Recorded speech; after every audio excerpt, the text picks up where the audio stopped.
ಗೆಳೆಯರೇ, welcome back to new video. ಅಂದು ಭಾನುವಾರ. ಕನಕೆಯ 9 ವರ್ಷದ ಮಗಳು ಶ್ರುತಿ, ನನಗೆ ಮನೆಯಲ್ಲಿ ತುಂಬಾನೇ ಬೋರ್ ಆಗ್ತಿದೆ. ನನಗೊಬ್ಬ ತಮ್ಮ ಬೇಕು. ನನಗೆ ಬೇಗನೆ ತಮ್ಮನನ್ನು ಕೊಡು. ನನ್ನ ಫ್ರೆಂಡ್ಸ್ಗೆಲ್ಲ ತಮ್ಮಂದಿರಿದ್ದಾರೆ. ಅವರೆಲ್ಲರೂ ಜೊತೆಗೆ ಆಟ ಮಜಾ ಮಾಡ್ತಾರೆ. ನನಗೆ ಈಗಲೇ ತಮ್ಮ ಬೇಕು ಅಂತ ಹಠ ಮಾಡ್ತಾಳೆ. ಕನಕೆಗೆ ಅವಳನ್ನು ಸಮಾಧಾನ ಮಾಡೋಕೆ ಆಗ್ತಾನೇ ಇರೋಲ್ಲ. ಆಗ ಕನಕೆ ಅಲ್ಲೇ ಸೋಫಾದ ಮೇಲೆ ಕೂತಿದ್ದ ತನ್ನ ಗಂಡ ನಿತಿನ್ನ ಮುಖ ನೋಡ್ತಾಳೆ. ಆಗ ಅವನು ಕೂಡ ಅವಳ ಮುಖ ನೋಡ್ತಾನೆ. ಇಬ್ಬರ ಮುಖದಲ್ಲೂ ಮುಗುಳು ನಗೆ ಇರುತ್ತೆ. ಅವನು ತನ್ನ ಮಗಳನ್ನು ಸಮಾಧಾನ ಮಾಡ್ತಾ, ಆದಷ್ಟು ಬೇಗ ನಿನಗೆ ತಮ್ಮನನ್ನು ಕೊಡ್ತೀನಿ ಅಂತ ಹೇಳಿ ಕನಕೆ ಹತ್ರ ಬಂದು, ಇವತ್ತು ರಾತ್ರಿ ಆಟ ಆಡೋಣ, ಎಲ್ಲವನ್ನು ರೆಡಿ ಮಾಡಿಡು, ನಾನು ಆಫೀಸ್ನಿಂದ ಬೇಗ ಬರ್ತೀನಿ ಅಂತ ಹೇಳಿ ಕಾರ್ ತೆಗೆದುಕೊಂಡು ಹೊರಡ್ತಾನೆ. ಕನಕೆಗೆ ಮಾತ್ರ ತುಂಬಾನೇ ಖುಷಿ ಆಗ್ತಿರುತ್ತೆ. ಯಾಕಂದ್ರೆ ಸುಮಾರು 1 ವರ್ಷಗಳಿಂದ ನಿತಿನ್ ಅವಳ ಮೈ ಮುಟ್ಟೇ ಇರಲಿಲ್ಲ. ಅದಕ್ಕೆ ಕಾರಣ ಏನಂದ್ರೆ, ಅವನಿಗೆ ಹುಡುಗಿಯರ ಚಟ ಜಾಸ್ತಿ ಆಗಿತ್ತು. ದಿನಕ್ಕೊಬ್ಬಳನ್ನು ಆರಿಸಿಕೊಂಡು ಅವರಿಗೆ ಸಂಪರ್ಕ ಮಾಡುತ್ತಿದ್ದ.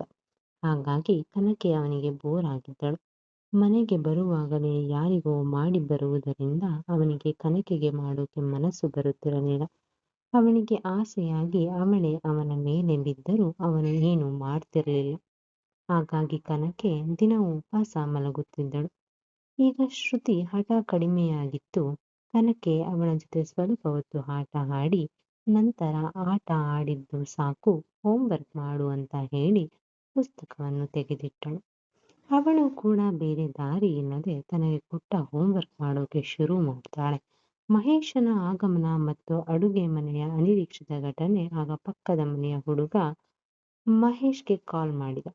ಕನಕೆ, ಬೇಗ ಬಾರೋ, ಶ್ರುತಿಗೆ ಹೋಂವರ್ಕ್ ಮಾಡಿಸು ಅಂತ ಹೇಳ್ತಾಳೆ.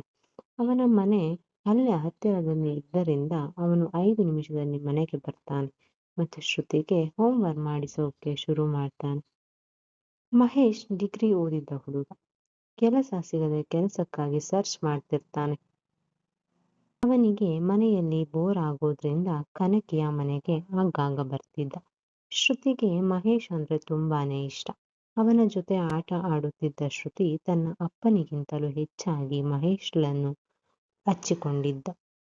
ಈಗ ಹೋಂವರ್ಕ್ ಎಲ್ಲ ಮುಗಿದ ಮೇಲೆ ಅವರಿಬ್ಬರು ಕಣ್ಣ ಮುಚ್ಚಾಲೆ ಆಟ ಆಡೋಕೆ ಶುರು ಮಾಡ್ತಾರೆ. ಸುಮಾರು ಹೊತ್ತು ಆಟ ಆಡಿದ ನಂತರ ಶ್ರುತಿ ಕಣ್ಣು ಮುಚ್ಚುತ್ತಾಳೆ. ಆಗ ಮಹೇಶ್ ಬಚ್ಚಿಟ್ಟುಕೊಳ್ಳೋಕೆ ಅಡುಗೆ ಮನೆ ಕಡೆಗೆ ಓಡಿ ಬರ್ತಾನೆ. ಅಲ್ಲಿ ಕನಕೆ ಒಂದು ಟೇಬಲ್ನ ಎದುರಿನ ಕುರ್ಚಿಯ ಮೇಲೆ ಕೂತಿರುತ್ತಾಳೆ. ಟೇಬಲ್ನ ಕೆಳಗೆ ಹೋದ ಮಹೇಶ್, ಅಲ್ಲೇ ಇದ್ರೆ ಅವಳು ನನ್ನನ್ನು ಈಸಿಯಾಗಿ ಕಂಡು ಹಿಡಿತಾಳೆ ಅಂತ ಅವನು ಸೀದಾ ಕನಕೆಯ ನೈಟಿಯೊಳಗೆ ಹೋಗ್ತಾನೆ. ಅವಳು ಲಂಗ ಹಾಕಿರಲಿಲ್ಲ. ಅವನು ಹಾಗೆ ನುಸುಳಿದಾಗ ಅವನ ತಲೆ ಅವಳ ಬಾಟಲ್ಗೆ ತಾಕುತ್ತೆ. ಆಗ ಅವಳು, ಏನೋ ಮಾಡ್ತಿದ್ದೀಯಾ ಅಂತ ಕೇಳ್ತಾಳೆ. ಆಗ ಮಹೇಶ್, ನಾನಿಲ್ಲಿ ಬಚ್ಚಿಟ್ಕೊಂಡಿದ್ದೇನೆ, ನಾನಿಲ್ಲಿರೋದು ಅವಳಿಗೆ ಹೇಳಬೇಡ ಅಂತ ಹೇಳ್ತಾನೆ. ಆಗ ಕನಕೆ, ಈ ರೀತಿಯಾದರೂ ಬಚ್ಚಿಟ್ಕೊಂತಾರೇನೋ, ಮೊದಲು ಇಲ್ಲಿಂದ ಹೋಗು ಅಂತ ಹೇಳ್ತಾಳೆ. ಅಷ್ಟರಲ್ಲಿ ಶ್ರುತಿ ಅವನನ್ನು ಹುಡುಕಿಕೊಂಡು ಅಲ್ಲಿಗೆ ಬರ್ತಾಳೆ. ಆಗ ಮಹೇಶ್, ಸುಮ್ನಿರಿ, ಮಾತಾಡ್ಬೇಡಿ ಅಂತ ಅವಳ ಆ ಜಾಗವನ್ನು ಒತ್ತಿ ಹಿಡಿತಾನೆ. ಆಗ ಅವಳಿಗೆ ಮೈಯೆಲ್ಲ ಒಂಥರ ರೋಮಾಂಚನವಾಗುತ್ತೆ. ಅವಳಿಗೆ ಕೂಗಬೇಕಂತ ಅನ್ಸಿದ್ರು ಕೂಗದೆ ಸುಮ್ಮನಾಗ್ತಾಳೆ. ಶ್ರುತಿ ಅಡುಗೆ ಮನೆಯಲ್ಲೆಲ್ಲ ಹುಡುಕಿ, ಅಮ್ಮ, ಮಹೇಶ್ ಅಣ್ಣ ಇಲ್ಲಿ ಬಂದಿದ್ನಾ? ಹೇಳಮ್ಮ, ಅವನು ಎಲ್ಲಿದ್ದಾನೆ ಅಂತ ನಿಂಗೆ ಗೊತ್ತಾ ಅಂತ ಕೇಳ್ತಾಳೆ. ಆಗ ಮಹೇಶ್ ಮತ್ತೊಮ್ಮೆ ಅಲ್ಲಿ ಒತ್ತಿ ಹಿಡಿತಾನೆ. ಆಗ ಕನಕೆ, ಅವನು ಇಲ್ಲಿಗೆ ಬಂದಿಲ್ಲ, ನೀನು ಬೇರೆ ಎಲ್ಲಾದರೂ ಹುಡುಕು ಅಂತ ಹೇಳ್ತಾಳೆ. ಆಗ ಶ್ರುತಿ ಮಹೇಶ್ಳನ್ನು ಹುಡುಕಿಕೊಂಡು ಬೇರೆ ಕಡೆಗೆ ಹೋಗ್ತಾಳೆ. ಈಗ ಮಹೇಶ್ ಅವಳ ಬಾಳೆ ದಿಂಡಿನಂತಹ ಕಾಲುಗಳನ್ನು ನೋಡ್ತಾನೆ. ನಂತರ ಮೆಲ್ಲಗೆ ಅವಳ ಕಾಲ್ಗೆಜ್ಜೆಗಳನ್ನು ಕಳಚಿ ಒಂದು ಕಡೆ ಇಡ್ತಾನೆ. ಯಾಕಂದ್ರೆ ಈಗ ಅವನು ಮಾಡೋ ಕೆಲಸದಲ್ಲಿ ಆ ಗೆಜ್ಜೆಗಳ ಸೌಂಡ್ ಮಾಡಬಾರ್ದಲ್ವಾ, ಅದಕ್ಕಾಗಿ. ಅವನಿಗೆ ಒಳಗಿನಿಂದ ಅವಳು ಹಾಕಿರೋ ಕೆಂಪು ಉಡುಪು ತೋರುತ್ತೆ. ಅದನ್ನ ಮೆಲ್ಲಗೆ ಸರಿಸಿದ ಮಹೇಶ್ ತನ್ನ ಕೈ ಚಳಕ ತೋರಿಸುವುದಕ್ಕೆ ಶುರು ಮಾಡ್ತಾನೆ. ಅಷ್ಟರಲ್ಲಿ ಕಾರು ಬಂದು ನಿಂತ ಸೌಂಡ್ ಆಗುತ್ತೆ. ನಿತಿನ್ ಬಂದರು ಅಂತ ಗೊತ್ತಾಗಿ ಅವನು ಅವಳ ನೈಟಿಯಿಂದ ಹೊರಗಡೆ ಬರ್ತಾನೆ. ಅವಳು ಬಾಟಲ್ ಲೀಕ್ ಮಾಡಿರೋದ್ರಿಂದ ಅವನ ತಲೆಯೆಲ್ಲ ಒದ್ದೆಯಾಗಿರುತ್ತೆ. ಸೀದಾ ಒಳಗಡೆ ಬಂದ ನಿತಿನ್ ಮಹೇಶ್ನನ್ನು ನೋಡಿ, ಯಾಕೋ ನಿನ್ನ ತಲೆ ಒದ್ದೆ ಆಗಿದೆ ಅಂತ ಕೇಳ್ತಾನೆ. ಆಗ ಅವನು, ತಲೆ ಮೇಲೆ ಹಲ್ಲಿ ಬಿತ್ತು, ಹಾಗಾಗಿ ನೀರು ಹಾಕ್ಕೊಂಡೆ, ಈಗ ಸ್ನಾನ ಮಾಡಬೇಕು ಅಂತಾನೆ. ಆಗ ನಿತಿನ್, ಬೇಗ ಹೋಗಿ ಸ್ನಾನ ಮಾಡು, ನಂತರ ನೀನು ಊಟ ಮಾಡ್ಕೊಂಡು ಮನೆಗೆ ಹೋಗು ಅಂತಾನೆ. ಮಹೇಶ್ ಸರಿ ಅಂತ ಒಪ್ಕೊಂತಾನೆ. ಆದರೆ ಕನಕೆ ಮಾತ್ರ ಕೂತಲ್ಲಿಂದ ಹೇಳೋದೇ ಇಲ್ಲ. ಯಾಕಂದ್ರೆ ಅವಳು ಬಿಟ್ಟಿರುವ ವೀರ್ಯ ಮಹೇಶ್ನ ತಲೆ ಮೇಲೆ ಮಾತ್ರ ಅಲ್ಲದೆ ನೆಲದ ಮೇಲೆ ಕೂಡ ಬಿದ್ದಿರುತ್ತೆ. ಜೊತೆಗೆ ಅವಳು ಹಾಕಿರುವ ನೈಟಿ ಕೂಡ ಸ್ವಲ್ಪ ಮಟ್ಟಿಗೆ ಒದ್ದೆಯಾಗಿರುತ್ತೆ. ಅವಳೀಗ ಏನಾದರೂ ಮೇಲಕ್ಕೆ ಎದ್ದರೆ ಅಲ್ಲಿ ಏನು ನಡೀತಿತ್ತು ಅನ್ನೋದು ನಿತಿನ್ಗೆ ಗ್ಯಾರಂಟಿ ಆಗ್ಬಿಡುತ್ತೆ. ಹಾಗಾಗಿ ಅವಳು ತರಕಾರಿ ಕಟ್ ಮಾಡುವಂತೆ ನಾಟಕ ಮಾಡಿ ಅಲ್ಲೇ ಕೂತಿರ್ತಾಳೆ.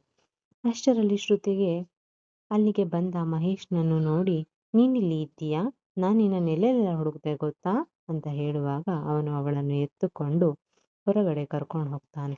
ರಾತ್ರಿಯ ಅನಿರೀಕ್ಷಿತ ತಿರುವು.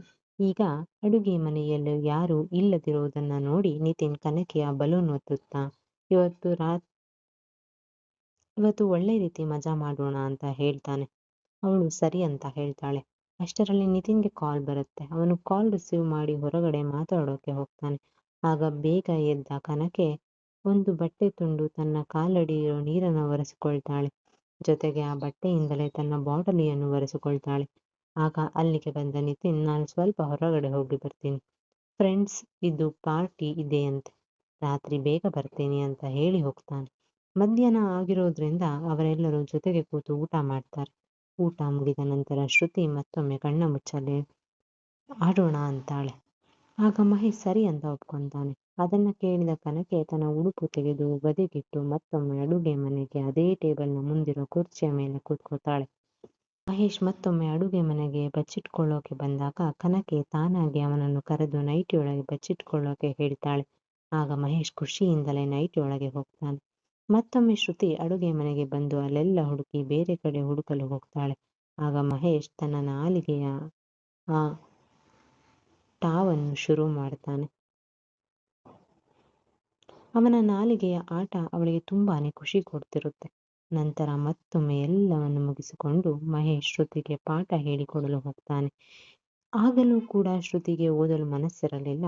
ಆಗ ಮಹೇಶ್, ಮಕ್ಕಳು ಚೆನ್ನಾಗಿ ಓದಬೇಕು, ಚೆನ್ನಾಗಿ ಓದಿದ್ರೆ ಮಾತ್ರ ಒಳ್ಳೆಯ ಕೆಲಸ ಸಿಗೋದು ಸಾಧ್ಯ, ಒಳ್ಳೆಯ ಕೆಲಸ ಸಿಕ್ಕರೆ ಒಳ್ಳೆ ರೀತಿಯ ಹಣ ಮಾಡಬಹುದು, ಜೊತೆಗೆ ಸಮಾಜದಲ್ಲಿ ಒಂದು ಗೌರವ ಕೂಡ ಸಿಗುತ್ತೆ, ತಂದೆ ತಾಯಿಯರನ್ನ ಚೆನ್ನಾಗಿ ನೋಡ್ಕೊಳ್ಳೋಕೆ ಗುಣ ಆಗುತ್ತೆ ಅಂತ ಹೇಳ್ತಾನೆ. ಅವನ ಮಾತುಗಳು ಶ್ರುತಿಯ ಮನಸ್ಸನ್ನು ಮುಟ್ಟುತ್ತವೆ. ಆಗ ಅವಳು ಮನಸ್ಸಿಟ್ಟು ಬರೆಯಲು ಶುರು ಮಾಡ್ತಾಳೆ. ಅಷ್ಟರಲ್ಲಿ ಸಂಜೆ 5 ಗಂಟೆ ಆಗಿರುತ್ತೆ. ಕನಕೆ ಬಿಸ್ಕೆಟ್ ಜೊತೆಗೆ ಕಾಫಿ ತಂದು ಕೊಡ್ತಾಳೆ. ಅವರಿಬ್ಬರು ಕಾಫಿ ಕುಡಿದು ಮತ್ತೊಮ್ಮೆ ಓದಲು ಶುರು ಮಾಡ್ತಾರೆ. ನಂತರ 6 ಗಂಟೆ ಆಗ್ತಿದ್ದಂತೆ ನಾನು ಮನೆಗೆ ಹೋಗ್ತೀನಿ ಅಂತ ಮಹೇಶ್ ಹೇಳ್ತಾನೆ. ಆಗ ಕನಕೆ, ನೀನಿವತ್ತು ಮನೆಗೆ ಹೋಗೋದು ಬೇಡ ಕಣೋ, ನೀನು ಮತ್ತು ಶ್ರುತಿ ಬೇರೆ ಕೋಣೆಯಲ್ಲಿ ಮಲಗಿ, ನಾನು ಮತ್ತು ನನ್ನ ಗಂಡ ಒಟ್ಟಿಗೆ ಒಂದು ಕೋಣೆಯಲ್ಲಿ ಮಲಗ್ತೀವಿ, ಅವಳು ನಿಮ್ ಜೊತೆ ಇದ್ರೆ ನನಗೆ ಡಿಸ್ಟರ್ಬ್ ಮಾಡ್ತಾಳೆ ಅಂತ ಹೇಳ್ತಾಳೆ. ಆಗ ಮಹೇಶ್ ಅವಳನ್ನು ನೋಡಿ ನಕ್ಕಿ, ಸರಿ ಆಯ್ತು, ನೀವಿಬ್ಬರು ಎಂಜಾಯ್ ಮಾಡಿ ಅಂತ ಹೇಳ್ತಾನೆ. ಕನಕೆ ಮಹೇಶ್ ಮತ್ತು ಶ್ರುತಿಗೆ ಊಟ ಹಾಕಿ ತಾನು ನಿತಿನ್ಗಾಗಿ ಕಾಯುತ್ತಿರುತ್ತಾಳೆ. ಬೇಗ ಬರ್ತೀನಿ ಅಂತ ಹೇಳಿ ಹೋದ ನಿತಿನ್ 10 ಗಂಟೆಯಾದ್ರೂ ಮನೆಗೆ ಬರಲೇ ಇಲ್ಲ. ಅವಳಿಗೆ ಹಸಿವು ತಾಳಲಾರದೆ ತಾನು ಊಟ ಬಡಿಸಿಕೊಂಡು ಊಟ ಮಾಡ್ತಾಳೆ. ನಂತರ ಕೋಣೆಗೆ ಹೋಗಿ ಎಲ್ಲ ಬಿಚ್ಚಿಕೊಂಡು ಮೈಯ ಮೇಲೆ ಒಂದು ತುಂಡು ಬಟ್ಟೆ ಇಲ್ಲದೆ ಮಲಗ್ತಾಳೆ. ಸ್ವಲ್ಪ ಹೊತ್ತಿನಲ್ಲಿ ಅವಳಿಗೆ ನಿದ್ದೆ ಬರುತ್ತೆ. 12 ಗಂಟೆ ಸುಮಾರಿಗೆ ಮನೆಗೆ ಬಂದ ನಿತಿನ್ ಕುಡಿದು ಟೈಟ್ ಆಗಿರ್ತಾನೆ. ಅವನಿಗೆ ನಿಲ್ಲೋಕೆ ಆಗ್ತಿರಲ್ಲ. ಆಗ ಅಲ್ಲಿಗೆ ಬಂದ ಮಹೇಶ್ ಅವನನ್ನು ಕೈ ಹಿಡಿದು ಜೊತೆಗೆ ಕರ್ಕೊಂಡು ಕೋಣೆಗೆ ಹೋಗ್ತಾನೆ. ಹೋಗಿ ನೋಡಿದ್ರೆ ಅಲ್ಲಿ ಕನಕೆ ಏನು ಹಾಕಿಕೊಳ್ಳದೆ ಮಲಗಿರೋದನ್ನ ನೋಡಿ ಶಾಕ್ ಆಗ್ತಾನೆ. ಅವಳ ಅಂದವನ್ನು ನೋಡಿ ಆಸೆ ತಡೆಯಲಾಗದೆ ಅವನ ಶಿಷ್ಯ ಎದ್ದು ನಿಲ್ತಾನೆ. ಆದರೂ ತನ್ನನ್ನು ತಾನು ಕಂಟ್ರೋಲ್ ಮಾಡಿಕೊಂಡು ನಿತಿನ್ಲನ್ನು ಅವನ ಪಕ್ಕದಲ್ಲಿ ಮಲಗಿಸ್ತಾನೆ. ಆಗ ಕನಕೆ ಎಚ್ಚರವಾಗುತ್ತೆ. ಮಹೇಶ್ ಅವಳನ್ನೇ ನೋಡೋಕೆ ಶುರು ಮಾಡ್ತಾನೆ. ಆಗಲೂ ಕೂಡ ಅವಳು ತನ್ನ ಮೈಯನ್ನು ಮುಚ್ಚಿಕೊಳ್ಳೋ ಪ್ರಯತ್ನ ಮಾಡಲಿಲ್ಲ. ಬದಲಾಗಿ, ನೀನಿವತ್ತು ನನಗೆ ಮಾಡ್ತೀಯಾ, ನಾನು ಎಷ್ಟು ಆಸೆಯಿಂದ ಇದ್ದೆ ಗೊತ್ತಾ, ಅವರಿವತ್ತು ನನಗೆ ಮಾಡ್ತಾರೆ ಅಂತ ನಾನು ತುಂಬಾನೇ ಖುಷಿಯಲ್ಲಿದ್ದೆ. ಆದರೆ ಈಗ ನೋಡಿದ್ರೆ ಅವರು ಕುಡಿದು ಟೈಟ್ ಆಗಿ ಮೈ ಮೇಲೆ ಪ್ರಜ್ಞೆ ಇಲ್ಲದಂತೆ ಮಲಗಿದ್ದಾರೆ. ಪ್ಲೀಸ್ ನೀನೇ ನನಗಿವತ್ತು ಮಾಡು ಅಂತ ಕೇಳ್ತಾಳೆ. ಅಷ್ಟು ಹೇಳಿದ್ದೆ ತಡ ಅವರಿಬ್ಬರ ಆಟ ನಿತಿನ್ ಪಕ್ಕದಲ್ಲೇ ನಡೆಯೋಕೆ ಶುರುವಾಗುತ್ತೆ. ಇಬ್ಬರು ರಾತ್ರಿ ಇಡೀ ಜಾಗರಣೆ ಮಾಡ್ತಾರೆ. ಸಂತೋಷದ ಸುದ್ದಿ ಮತ್ತು ಅರಿವಿಲ್ಲದ ಮಹೇಶ್ ಬೆಳಗ್ಗೆ ಆಗ್ತಿದ್ದಂತೆ ನಿತಿನ್ನ ಬಟ್ಟೆ ಎಲ್ಲವನ್ನ ಕಳಚಿ ಏನೂ ಇಲ್ಲದಂತೆ ಮಲಗಿಸ್ತಾರೆ. ಜೊತೆಗೆ ಕನಕೆ ಕೂಡ ಅವನನ್ನು ತಬ್ಬಿ ಮಲಗ್ತಾಳೆ. ಬೆಳಗ್ಗೆ ನಿತಿನ್ಗೆ ಎಚ್ಚರವಾಗಿ ನೋಡಿದಾಗ ಕನಕೆ ಅವನನ್ನ ಪಕ್ಕದಲ್ಲಿ ಮಲಗಿರ್ತಾಳೆ. ಹಾಸಿಗೆಯೆಲ್ಲ ಅಸ್ತವ್ಯಸ್ತವಾಗಿರುತ್ತೆ. ಅದನ್ನು ನೋಡಿದ ನಿತಿನ್ ನಾನು ಕನಕೆಗೆ ಸರಿಯಾಗಿ ಮಾಡಿದ್ದೀನಿ ಅಂತ ಅನ್ಕೊಂತಾನೆ. ಅವನ ಮುಖದಲ್ಲಿ ಒಂದು ಸಣ್ಣ ನಗು ಮೂಡುತ್ತೆ. ಅವನಿಗೆ ಕುಡಿದದ್ದು ಓವರ್ ಆಗಿರೋದ್ರಿಂದ ತಲೆ ಇಟ್ಕೊಂಡಿರುತ್ತೆ. ಹಾಗಾಗಿ ಅವನು ಮತ್ತೆ ಮಲಗ್ತಾನೆ. ಇದಾದ ಸ್ವಲ್ಪ ತಿಂಗಳಲ್ಲಿ ಕನಕೆ ಗರ್ಭಿಣಿಯಾಗ್ತಾಳೆ. ಆ ಸುದ್ದಿ ಕೇಳಿದ ನಿತಿನ್ ಅದು ತಾನಾಗೆ ಹುಟ್ಟಿದ ಕುಡಿ ಅಂತ ಅಂದ್ಕೊಂಡು ಖುಷಿ ಆಗ್ತಾನೆ. ಆದರೆ ಅವನಿಗೆ ಗೊತ್ತಿರಲಿಲ್ಲ ಅದು ಮಹೇಶ್ನ ಕಠಿಣ ಪರಿಶ್ರಮದ ಫಲ ಅಂತ. ಆದರೆ ಕನಕೆಗೆ ಮಾತ್ರ ಚೆನ್ನಾಗಿ ಗೊತ್ತಿತ್ತು. ಜೊತೆಗೆ ಇನ್ನೊಂದು ಸಿಹಿ ಸುದ್ದಿ ಎನ್ನುವಂತೆ ಶ್ರುತಿ ಒಳ್ಳೆ ಮಾರ್ಕ್ಸ್ ತೆಗೆದು ಪಾಸ್ ಆಗಿರ್ತಾಳೆ. ಪೇರೆಂಟ್ಸ್ ಮೀಟಿಂಗ್ಗೆ ಹೋದಾಗ ಟೀಚರ್ ಎಲ್ಲರೂ ಅವಳನ್ನು ಒಳ್ಳೆ ವಿದ್ಯಾರ್ಥಿನಿ ಅಂತ ಹೊಗಳ್ತಾರೆ. ಅದನ್ನು ಕೇಳಿಸಿಕೊಂಡ ಕನಕೆ ಮತ್ತು ನಿತಿನ್ ಖುಷಿ ಆಗ್ತಾರೆ. ಇದೆಲ್ಲದಕ್ಕೂ ಕಾರಣ ಮಹೇಶ್. ಅವನು ಒಳ್ಳೆ ರೀತಿ ಹೇಳಿಕೊಟ್ಟಿದ್ದರಿಂದ ಶ್ರುತಿಗೆ ಒಳ್ಳೆ ಮಾರ್ಕ್ಸ್ ತೆಗೆದುಕೊಳ್ಳಕ್ಕಾಯ್ತು ಅಂತ ಹೇಳ್ತಾರೆ. ಆ ದಿನ ರಾತ್ರಿ ಒಂದೊಳ್ಳೆ ಪಾರ್ಟಿ ಕೂಡ ಅರೇಂಜ್ ಮಾಡ್ತಾರೆ. ಆ ಪಾರ್ಟಿಗೆ ಮಹೇಶ್ ಕೂಡ ಬಂದಿದ್ದ. ಜೊತೆಗೆ ನಿತಿನ್ನ ಗೆಳೆಯರ ಗುಂಪೇ ಅಲ್ಲಿ ನೆರೆದಿತ್ತು. ಎಲ್ಲರೂ ಮಾತಾಡುತ್ತಾ ತಮಾಷೆ ಮಾಡ್ತಾ ಖುಷಿಯಲ್ಲಿದ್ದರೂ ಪಾರ್ಟಿ ತುಂಬಾನೇ ಗ್ರ್ಯಾಂಡ್ ಆಗಿತ್ತು. ಗುಂಡು ತುಂಡು ಎಲ್ಲವೂ ಇತ್ತು. ಮಗಳು ಒಳ್ಳೆ ಮಾರ್ಕ್ಸ್ ತೆಗೆದು ಪಾಸ್ ಆಗಿರೋ ಖುಷಿ ನಿತಿನ್ಗೆ ಮತ್ತೊಮ್ಮೆ ಕುಡಿದು ಟೈಟ್ ಆಗ್ತಾನೆ. ಕನಕೆ ಮತ್ತು ಮಹೇಶ್ ಅದಕ್ಕೋಸ್ಕರನೇ ಕಾಯ್ಕೊಂಡಿರ್ತಾರೆ. ಇಲ್ಲಿಗೆ ಈ ಕತೆ ಮುಗಿಯುತ್ತೆ. ಸ್ನೇಹಿತರೆ, ನಿಮಗೆ ಈ ಕತೆ ಇಷ್ಟವಾಗಿದ್ರೆ ಲೈಕ್ ಮಾಡುವುದನ್ನು ದಯವಿಟ್ಟು ಮರೆಯಬೇಡಿ. ಇಂತಹ ಇನ್ನಷ್ಟು ಕತೆಗಳಿಗಾಗಿ ನಮ್ಮ ಚಾನೆಲ್ ಅನ್ನ ಸಬ್ಸ್ಕ್ರೈಬ್ ಮಾಡ್ಕೊಳ್ಳಿ. ಮತ್ತೆ ಸಿಗೋಣ. ಧನ್ಯವಾದಗಳು.